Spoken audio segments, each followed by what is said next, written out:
Bom dia a todos, bom dia Igreja de Jesus. Nós, na verdade, chegamos a uma manhã extraordinária e podemos dizer que amamos a Jesus. Em 1 João, capítulo 5, versículo 1, diz que todo aquele que crê em Jesus, ou seja, todo aquele que crê que Jesus é o Cristo, é nascido de Deus. E todo aquele que ama o Pai, ama também ao que dele foi gerado. Eu gostaria de falar uma coisa com vocês agora hoje. Eu estava analisando pela noite algumas coisas interessantes.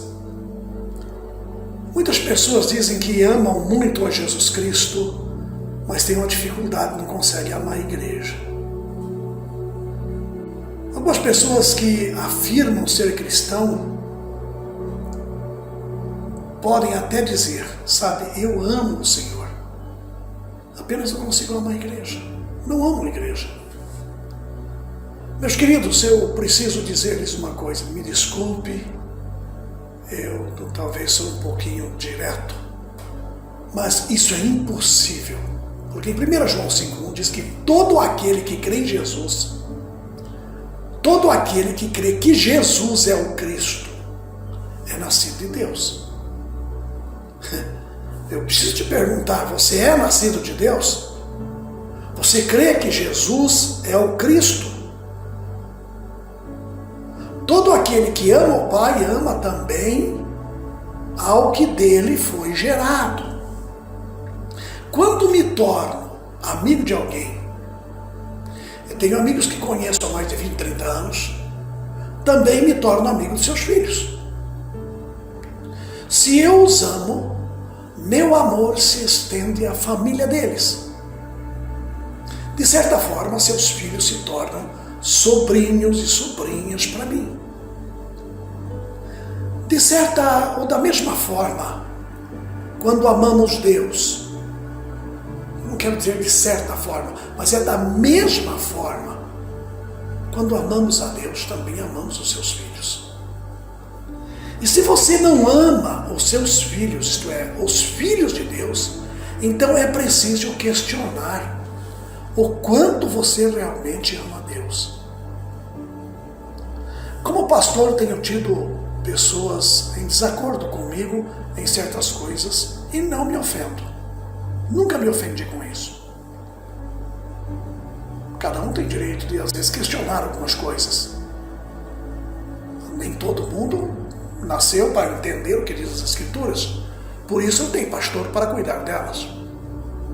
E pastor tem que responder às suas ovelhas. Tem que suprir as suas necessidades. Mas é completamente diferente quando alguém, ou quando se trata de alguém em relação ao tratamento com a minha esposa. Uma maneira infalível de me ofender é insultá-la, é aborrecê-la, é entristecê-la. Levo isso como pessoal. Mas existe uma razão para isso, não existe? O pastor da igreja sou eu, não é a minha esposa. Essa história de pastor, pastora, isso aí é folclore. A igreja é a noiva de Cristo. Nós pertencemos a Ele. E Ele nos ama. Na verdade, o apóstolo Paulo usou essa analogia em Efésios capítulo 5, 25 e 26, quando escreveu: maridos, amem suas mulheres, assim como Cristo amou a igreja e se entregou por ela, para santificá-la, tendo-a purificado pelo lavar da água mediante a palavra. É comum hoje em dia criticar a igreja, mas entenda uma coisa: quando você insulta a igreja, está falando mal de alguém a quem Jesus ama. Alguns grupos reivindicam ser cristãos, contudo não têm comunhão nenhuma. Se você for cristão, desejará estar com o povo de Deus. Terá imenso desejo de se reunir e ter comunhão. Meus queridos, pensem nisso e tenham um bom dia.